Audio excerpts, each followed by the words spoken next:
Hey everyone, my name is Essy and you're welcome to the Essence with Essy show, where we talk about who you are, what your story is, and what makes you special.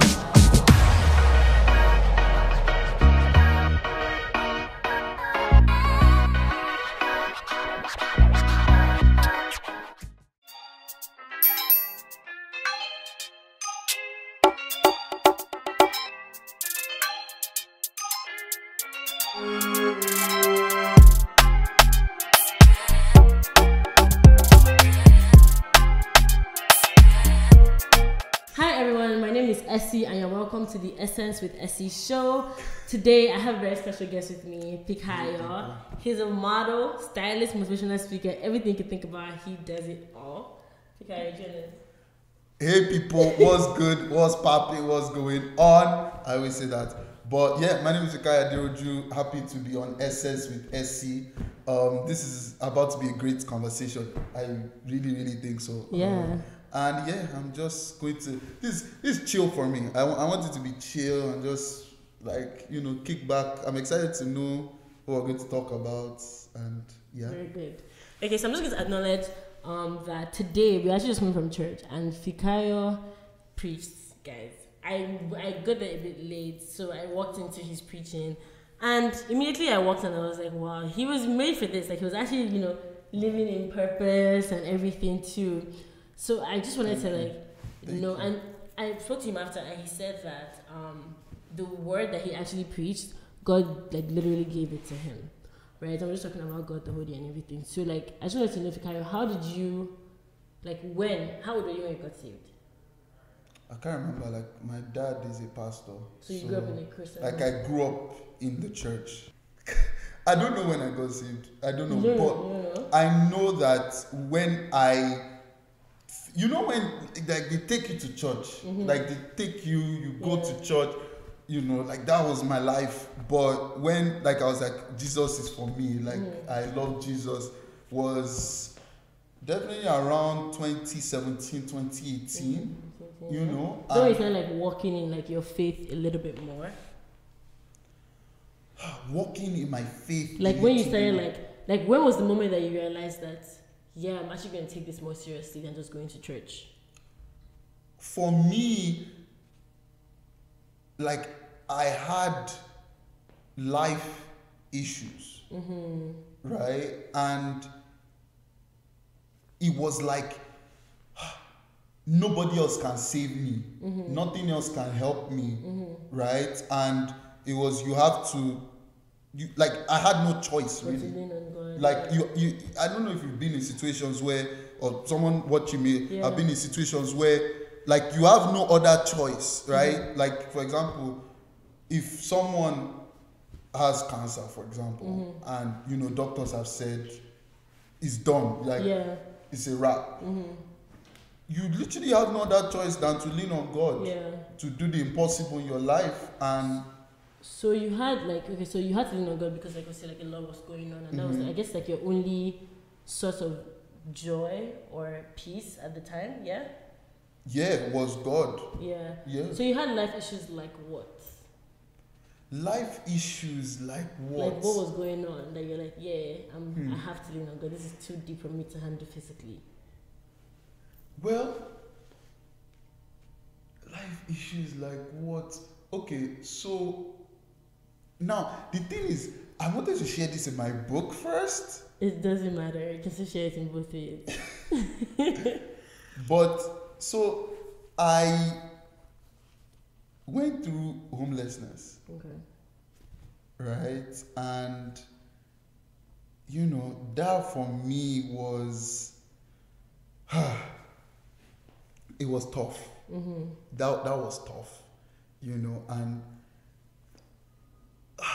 I would sleep on the floor, and I'll sleep on couches, and I would I left where I was staying in the New York village, and I went to my friend's dorm to sleep, and it was hard, man. You sleep in your friend's parlor, it's there's residence. there's residence, and I'll be in the residence, like not in one of the rooms, in the residence room, common room, sleeping there. And the people that are living there will come and be like, what are you doing here? Right? So I faced homelessness for almost 2 years. So it was, it was very, very difficult, right? Like very, very difficult. So it's way longer than, you know, we can speak on. But yeah, I wanted to share that in my book first, but yeah, I'm sharing it on here. You know who needs to hear that. Yeah, you know what? Like, wow. It was hard, man. Like, was there like a moment when you were homeless that you were just like, God, like I'm absolutely tired of this? Like, bro, you would cry. You would cry. Are you kidding me? Like, because the thing is, I was homeless, but there was no, you are going to get a job and you're going to be able to now afford rent or get out of this situation. There was nothing like that. You're just depending on God. So, like, it was hard. Like, I'm not going to be like, bro, so many times you want to give up. Like, are you kidding me? It's hard. You cry. You're like, I can't do this anymore. You know, you're facing real life issues. Like, this is, and the thing is, like, when you're homeless, people, like, that's the thing, like, okay, I wasn't homeless, like, sleeping on the streets, but the only difference between what I went through was I wasn't sleeping on the streets. Yeah. Because you are looked down on, you are not taken seriously, they look at you as bottom, whatever, like you are dissed, you are talked on, all of that stuff. So, like, and that's just what it was, like, but I learned mental resiliency, right? Like, I had to, and I was still taking pictures every day. Yeah. Right? I was still taking pictures every day because that was my own joy, and that was and that's still what I love to do. I'm in front of the camera right now. So, like, that's what I love to do, but, like that was it. So was there a time that you wanted to go back to Nigeria, like in that moment? I never thought of that. How come?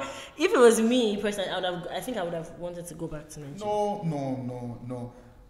I came here for a reason. Like, I came to Canada to school. Even though I'm going through homelessness, I was like, I'm not going to die, right? Yeah. But let me tell you the truth. I thought that I was going to, like, God was going to use creativity or modeling. I really thought I was going to blow up as a model and then, or a creative, and I'm going to become this big influencer or whatever, and then leave the street. This story was planned in my head, right? But God used the corporate world. God used banking. I got a job in the bank as an intern, and they were paying me good money, and I was able to save up and rent a space for myself and like gradually leave that environment. So, like, constant motivation. You know, you feel discouraged or more. It's not easy. Like, and as is everything in life, like, every winner at some point felt like quitting. Yeah. Right? True. But and I give this analogy all the time. It's like boxers, right? Both of you are good boxers. If you have two good boxers that are boxing together, right? Most likely both of them have practiced and trained and done all that stuff. But when you get to the 12th round, when you get to the last round, who wins the battle is who wants it the most. It's not about your skill anymore. Right? And there's no way I was going back to Nigeria. Yeah. Like, that never even crossed my mind. You just knew that you were just getting closer to, like, your I was just like, okay, like, you know, it makes for a better story. I said that all the time. I said that so many times. Like, it adds for your story, and here we are telling the story right now. You know, but there's no story like that without Jesus. You know, and that's what gives me the ginger, because I'm like, if God, you can get me out of that, bro, this is real. Like, it's not. You know, like, my life doesn't look like that right now, but, bro, it was real, man. And all I had was hope in Jesus. That's all. Nobody who told me, Fikayo, tomorrow you're going to leave, stay in your friend's house, sleeping on couches. Like, nobody ever told me, nobody came to get me. God took me from there. Yeah. You know, so and that's just real, and that's why I tell everybody, like, a pandemic is going on outside, a war is going on outside. Like, someone may be listening, like, if you are going to homelessness, if you are going to any discouragement, if you are going to anything, you know, like, God can actually get you out, because he did it for me. Like, and he did it for me in the way I would never have expected. You know, like, I never thought I would get an internship. I didn't think I wanted one, but I didn't think I would get it, honestly.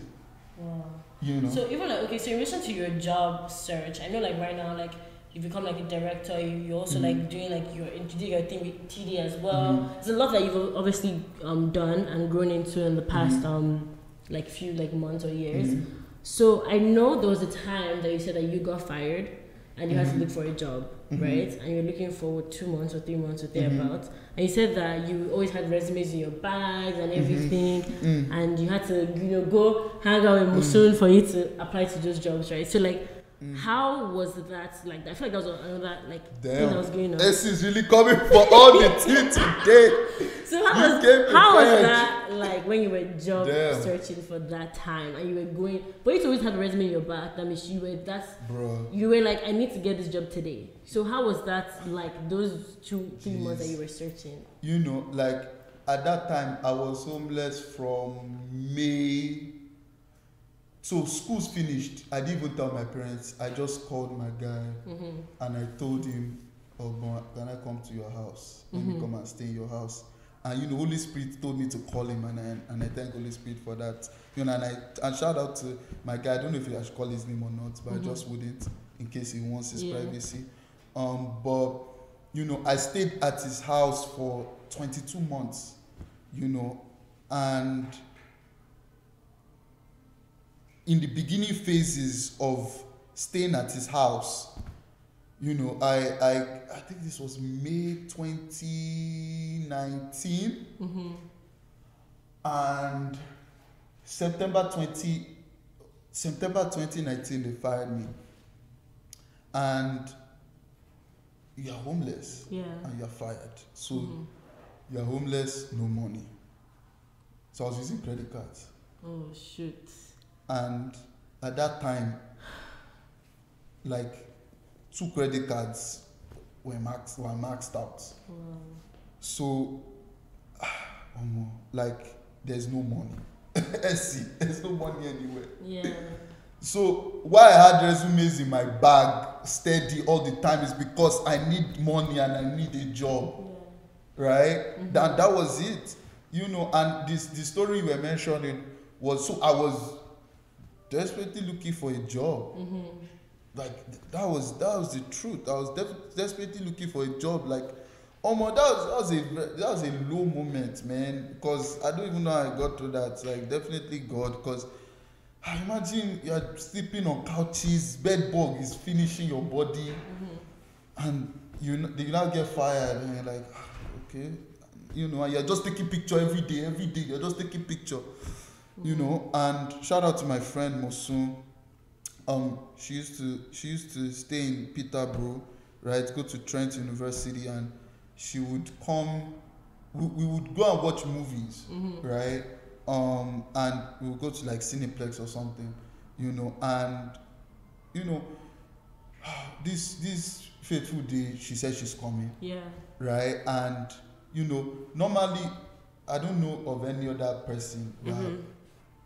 You know, the good thing she actually did, you know, was I was like, okay, because I would always go to Yorkdale to apply for jobs. Yeah. But I never went to Dundas. I never went downtown to apply for jobs. So Mosun said we should go to Dundas, right? And I said, I'm putting my resume in my bag, right? Staying prepared, right? For the opportunity in case an opportunity comes up.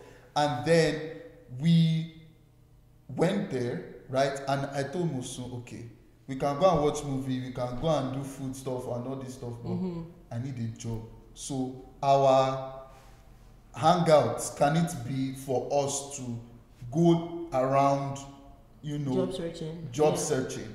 And thank God for her being like, yeah, like I'm cool with that. Yeah. Because if she had said, nah, like, come on, like, I've not seen you in months or something, like, let's just go and watch a movie, I don't know what would have happened. But anyway, what happened is, she said yes, and we went around, eating center, distributing my resume, and like it was no. Yeah. And you get a lot of no's before you actually get to the yes. Yeah, like I got definitely a lot of no's. And the craziest thing is, Yorkdale had told me enough no's. So I was already like, bro, nothing for me in Yorkdale. Yeah. Then eating center, I was like, let me just try. Like, let me put my resume in my bag. Mosu said, yes, cool. Now, we went around distributing the resumes. The last store was Banana Republic, right? Craziest thing, I love dressing, as you know. I absolutely love dressing up. Yeah. Fikayo is always like, that's my love, that's my passion, I love it, like for real. So and I can remember, I think I was wearing like a cowboy or something, like a hat with like bandana and like a scarf and boots and stuff, and I think like a white trouser or something like that. Anyway, I look good that day, thank God. And the store manager, assistant store manager, was like, oh, I like your outfits. Like I'll definitely tell the store manager that you applied, they should check your resume. As we were stepping out, I was just chilling, like sitting down, probably just like, oh God, like we've submitted all these resumes, nobody has taken us. And then the store manager came out, and said, yo, let me interview you right there. Wow. Right? We did the interview right there. 5 minutes. I got the job. Huh? I went home with a job that day. Crazy. Yeah. I went home with a job that day. And that's a lesson of opportunity plus preparation. Yeah. So I had to be prepared with my resume, but I also had to be prepared to do the interview right there. Right? And I tell people, like, if you're looking for a job, you should always, like, not even if you're looking for a job, whether you're looking or you're not looking, always be prepared for an interview. Always. Stay ready. Like, stay ready so you don't have to get ready. Right? Like, so that happened. Craziest thing, God opened the floodgates. Because I got a job at Banana Republic. I think the next day I got a job at Jack and Jones in the same eating center. Craziest thing, I got a job at Jack and Jones eating center, and I got a job at Jack and Jones Yorkdale. And you already got a lot of no's at Yorkdale. And after I got that first Banana Republic, yes, I was doing that December 2019. I did 3 jobs at the same time. I was working at Jack and Jones. I don't know if this is legal or illegal, but I was working at Jack and Jones. I was working at Jack and Jones, the same company, 2 different locations. Wow. I don't even know if they knew. How are you balancing? There was no balance. I needed money, man. I was homeless. Which balance? Essy they talk. Which balance? You are sleeping on the floor with bed bugs. 3 jobs. Bro, you have to do what you have to do. What? Like, there's no balance. You just know your body is in pains as you're going home. But what do you want to do? Kilo first shit. Like, what? Oh yeah, what do you want to do? You no go eat. You no go eat. Do you get what I'm saying? Like, it's crazy.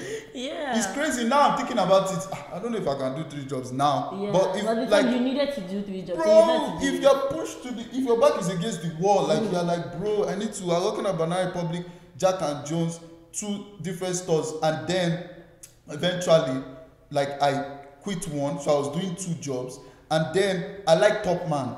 Right? I really like Top Man. Yeah. So what I did was, one of my guys told me that they were hiring, right? And I went for the interview. But, and here's another crazy fate scenario. When Top Man, my guy just told me he had an interview there. I said, don't worry, I'm going to go and give them my resume. Yeah. Right? And then I prepared my mind as if I was going for an interview, right? So I could dress nice, and I just gave them my resume. But I had 3 jobs already. And here's the thing: it's not bad to want more, right? It's not bad to want better. So I dropped Jack and Jones inevitably because I prefer Top Man to Jack and Jones. So I dropped Jack and Jones. and I went for Top Man, and Top Man is still one of my favorite stores, and unfortunately they closed in Canada, but during the pandemic. But I worked for them for almost 2 years. Yeah, like I work for them because, like me, I'm a dreamer, and like if I have a dream, there are companies I want to work for. Yeah. Right, and I'm like, okay, and I wanted to work for Top Man because I love their clothes, and I would get discounts on their clothes. So it was a win-win. It was a win-win, you know. And I was working at Banana Republic and then Top Man. And I did that. I did the interview that same day, right? So I just went to Top Man and I got the job. So it was just like a flood of like like a snowball effect. It was a flood. I'm telling you, those moments. There are moments in people's lives that you're like, damn, like God really moved there. And that was just one of those moments. Like after Banana Republic, just there's someone that may be listening and you'll be getting no. You may be a creative and it's funny thing that in the 11th hour is when the yes now comes. Exactly. And when it now comes like a floodgates basically. And I think like when God is trying to do something in your life, He does it well. He doesn't just say He does it well, and from there it just keeps getting better and better and better. And it's like a testimony just as the end of the day, like you said, it's part of a whole story. Exactly. Right. So it's for your story at the end of the day to be very amazing, to have God's effect in your life, if that makes sense, right? The thing I want to point out there is I had to put the resume in my bag and I had to go from store to store. Yeah. And I had to go for is the moving, is the faith without works is dead. So you have to actually act, like as creatives, a lot of times like you are messaging brands, let's work, nobody answers, right? But God can do it that it just comes and you are like, it has happened to me so many times, you're just like, I don't even know what to pick. Yeah. I don't even know the offer to take. I don't even, But, So what would you say, like, did your parents know about like this whole like thing, like when you're working 3 jobs? Because I know you said you didn't tell your parents when you initially moved into your guys' house, right? So when it was going on for a little bit, did you eventually talk to them about it? My parents probably didn't know. If they were watching this, probably finding out that I did 3 jobs. Like I'm not that type of person. Really? Are you close with your parents? I'm extremely close with my parents, but I'm not that type of, like if I'm working 3 jobs, in my own mind is like, what's the point of telling you I'm working 3 jobs? Like why am I telling you I'm working 3 jobs? Do you get what I'm saying? Do you think that they would have provided more support if you told them? No, I don't even think it's about that. Like, honestly, I don't think it's about that. I think it's something that I needed to do in that point in time. Okay. Because regardless of, and that's the thing of, I feel like, and like in my mind, that happens a bit of, like, if I do this and I do that, but you're holding yourself back. Do you get what I'm saying? Why don't you trust in God? Yeah. Like, why don't you put, like, instead of looking to your parents, instead of looking to your friends, instead of looking to your whoever, instead of looking at man, why don't you trust in God that will never fail you? Yeah. Right? And that's what I did in that moment. Yeah. And thank God, it wasn't easy, but like I just told God that this is the author and finisher of my faith. Like, who else can help me here? Yeah. So like, and for other people, I'm not saying, you should suffer in silence. That's not what I'm saying. And I tell my friends all the time, you shouldn't, like if you are going through stuff, I'm not saying you should keep it to yourself and, take it. No, that's not what I'm saying. But I'm saying situations are different, right? And if you have people that can lend a helping hand to you, then definitely take the helping hand. Yeah. Do you get what I'm saying? But there are some times that nobody can help you and you need to depend on God. And if that's your situation, then that's what you need to do. You need to trust God. Yeah. So yeah, that's really good. So I just want to take it to the creative side a little bit. So you identify more as like a model, fashion stylist, motivational speaker, right? So let's talk about the previous YouTube side of Fikayo, right? You used to be a YouTuber. Would you consider yourself a YouTuber till now? Yeah? You consider yourself a YouTuber, okay. Oh, till now? I don't really consider myself a YouTuber anymore, no? So why, okay, I remember the time that you hit 1K and you're like dancing, like going crazy, like oh my god, I got 1K, and you hit like 2K and you just kept on going like that, and you stopped at 5K. But I posted a video in a minute, right? why did you stop, and are you gonna go back? The thing is, I definitely want to go back on YouTube, but and there's a message here. So honestly, when I started YouTube, I just wanted to get 1K followers. I just wanted 1K subscribers. But you're saying so much more. The sky is your limit. I know the sky is your limit.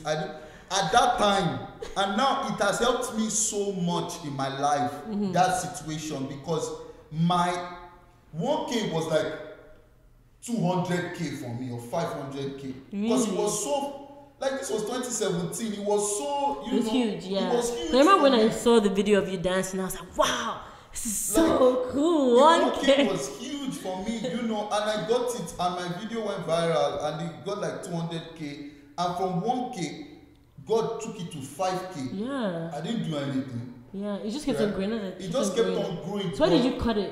It's not the desire had gone. Do you get what I'm saying? The desire had gone. It's still not fully back. Yeah. And that's the thing. And I went to Instagram, right? And I went to LinkedIn, and I went to other things, and I was growing in other capacities. But if I'm coming back on YouTube right now, right, I want to come in value. Yeah. Do you get what I'm saying? Yeah. But it's also like there's really no excuse, honestly. Like, and I'm just telling you the truth. The desire left. That was it. Like, I could have just been posting. Sometimes I think about it. Oh my, if you were consistent since 2017, you have 500K followers or something. But yeah, but I didn't, right? So like that's just what it is. That makes sense though. So in terms of your modeling, what's the story of Fikayo's traveling box? I'm curious. Because I know you always have that. You always have that in your pictures. What's the story of that? Why do you have that box? Are you on a journey or you're on your mission? Like, honestly, what is it? For me, and I'm going to speak my truth. Nobody gave me a chance in terms of modeling. The one person that gave me a chance was Runo. Right? So I am that model that in other areas of my life, like, has been like, especially corporate, like, it's been really, really amazing, and people give me opportunities and stuff, and it is amazing. I thank God for that. When it comes to modeling, I used to go in front of photographers' houses to beg them to shoot me, to like take my picture. Wow. Right? And I still do that. I still message photographers. I've only shot twice this year.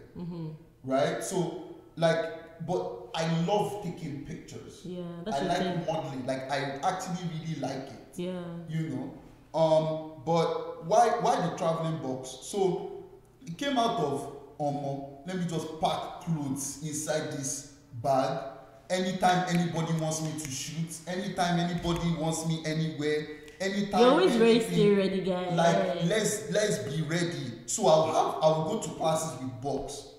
I'm serious. No, you go to your class with I will go to my class. I thought I was only for your photo shoot. No, I will go to my class with like 3 outfits. I will dress 1 outfit, 3 outfits in my bag. If they are calling me after class, I'm going, because I'm telling you, I was homeless. So like, I really thought I would, like, God was going to do it for me as a model like that. So it was like, well, if God's going to do it for you, you have to be serious. You have to be serious. So I was very, very serious. I used to shoot every day. 2019. I go and check my pictures, go and check the dates. I used to post almost every day. Yeah, you're very consistent. Yeah, like, I know I'm a consistent human being, but sometimes my focus shifts. So I'm consistent with YouTube, and my focus has shifted. I'm consistent with now Instagram, and my focus can shift. I'm consistent with LinkedIn, and my focus can shift. I'm consistent with something, but I know I'm a consistent human being, because I know I'm also like passionate, and when I'm passionate about something, I want to do it consistently. But that's the story about my traveling boxes. Like, nobody gave me a chance, so anybody that will give me a chance, you're always ready for them. Maybe Jazz Raj Singh, he was my roommate, and he also really, really gave me a chance. But Runo, I have to give him that credit. Runo believed in me, and I always said it, that we will do GQ, and we will do Vogue, and we will do all these, amazing things by the grace of God. But that's just like my story. Like, nobody was like, okay, Fikayo, I'm going to take your picture. And you do really good. Like, your pictures, they are really, and they've progressed over time. You've never like had a time where it's like, oh nah, this is not good. No, you're one of like I guess a few male models I know in Canada that's like you're always ready, like you're always looking good like on Instagram, even in person. He's not like, oh, just he looks on Instagram in real life he's wearing one year shoe. No, he's always looking good, which is a good trait to have. I feel like that's something that God has blessed you with, and I'm happy that you're still staying on that route regardless of everything that has happened in your life. Yeah, like I really think like I am going to make it in the fashion industry, right? But that's the thing, like I'm patient with God, right? Like I'm going to keep on putting work out there, right? I don't know when, but I'm going to keep on putting work out there. That's like really I'm good. going to keep on going, and whenever I know my time will come, that's it. And I'm going to trust in God and be patient and wait on God. Everyone's time is different. I know my time will come, so that's just going to keep on connecting, collaborating with people, and creating great work. That's really good though. I know, like I've also told you this before, but I think I will still say this again. When I talk to you, I feel like I learned something new from you, and I will say that like you are a big, what's the word? Big, what's what I'm looking for? Inspiration to our generation, which I told you. Right? I think so. I don't think everybody has gotten the opportunity to experience you yet. But I would say that you are definitely a big source of generation. Like I told you this, like remember your TD Jakes, I've told you this over and over again. And that's nothing can change the way I view that, right? And I'm really, really happy that you keep going and you keep getting better, right?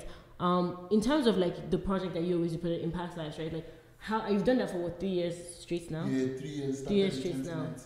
Yeah. Are you gonna do that again next? Like what's the future of that? So the craziest thing is Project Impacting Lives, has become like an organization right now. Wow, that's really good. We just got funding from the government, right? And we're going to be doing a project.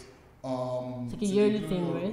No, so it started when I was homeless. So and that's the craziest thing of like I was homeless, but God told me to take money and go to Walmart, buy like banana, warm gloves, socks, tangerine, and a few snacks for homeless people. And shout out to my friends. I called some of my friends 2019, and my dad came to surprise me. And we went, downtown to distribute stuff, but people didn't take it. The first one, 2019. Why didn't they take it? I don't think we were strategic. I don't think we had what they wanted. And I don't think we hit the areas. We were just wandering the streets. So it was raw passion, right? It was like God told me to do this thing. My heart feels led to do this thing. Let's, go and distribute this, right? And then in 2020, we were more strategic with it, And I called my friends again. It was during my birthday, and Toffee was there, Lorenzo was there, Tatiana was there, Mosun was there, and we went downtown and we distributed it this time. People took it, but we went to the homeless shelter and we went to strategic areas where people actually needed it, And in December 2020, we had grown to like a group of 10 people, right? And thank God for, the whole team, the whole PIL team. Now we have team meetings and stuff, and it's a bit more official, and we were able to distribute 100 packages, of kits, like, and it was in the kits. It was like emergency blankets, hand sanitizer, face mask, warm gloves, socks. We even gave $5 Tim Hortons gift cards. That's so good. It wasn't only me that did it. It was like a whole it was a team effort. Like by no means was it me alone, and I really appreciate the team for that, and now the organization and it didn't start off as an organization. It started off as just you and your friends. Me and my friends, like let's just do this thing. But like now we have roles and we have chief operating officer. That's we have so good.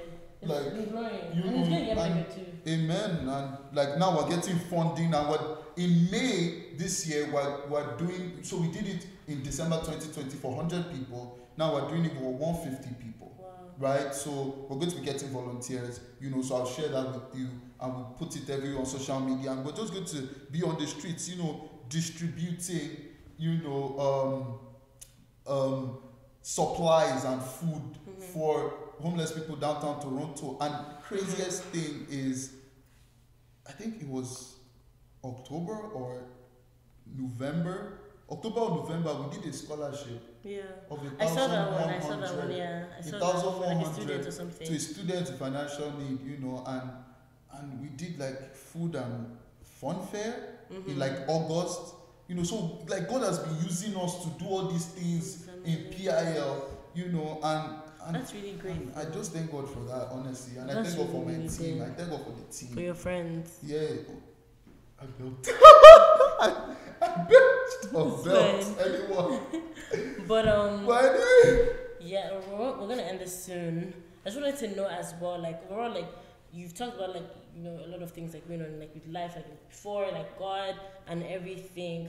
Would you say that you're in a good place now? Like even after the preaching today. Are you happy now? Like I'm beyond happy. That's great. Right? Like I left the stage today and I was like, God, you used me today. Yeah. To touch lives. It's such an honor. Yeah. Like and like we worry about different things like job and car and house and stuff. It's like, my legs are moving. Yeah. Like my arms are moving. I have breath. I have joy. I have peace. Like my parents are alive. My family is good. Like that's good. What more can you ask for? Honestly, like if you look at everything from a perspective of gratitude, then you'll be good. So I'm beyond happy. I'm not happy. Like I'm beyond happy. Honestly, like, bruh, what more can I ask for? Like, it's not bad to want more. You have a house, you want a bigger house, you want a nice car, all those stuff. But like, if you look at it, like, God has been good. I used to be homeless. I'm in a home now. Like, that's a testimony. It's real. I used to be jobless. I have a job. Like, I pick between job offers. That's really good. Like, I'm like, which one should I take, God? Yeah. Which one do you want me to take? Yeah. I used to beg people to employ me. So, like, bruh, what more can you, So in one sentence, just one sentence, what would you say is the essence of Fikayo?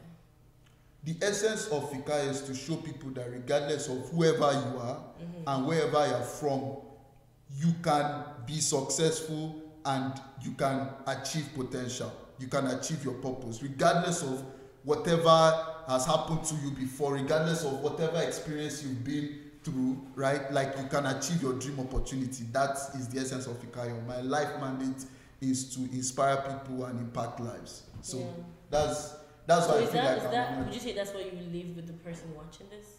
Like, even though nobody remembers anything, what would you say is that one thing you want the person watching this to remember? I want you to remember that no matter what you are going through, God can get you out of it. Yeah. I'm a living testimony of that. Like, no matter, and we have life's ups and downs, but no matter what, like, have faith that God can get you out of it. That's what I want to leave you with. Yeah, that's really good. Yeah. This was a really amazing interview, guys. And thank you for having me. Thank you for coming on this, Fikayo. It's been a pleasure. You brought some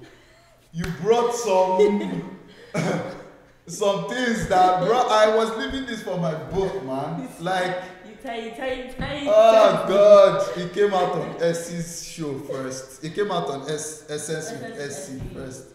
But that's everything, guys. Thank you for watching, and I hope you enjoyed this episode. Bye.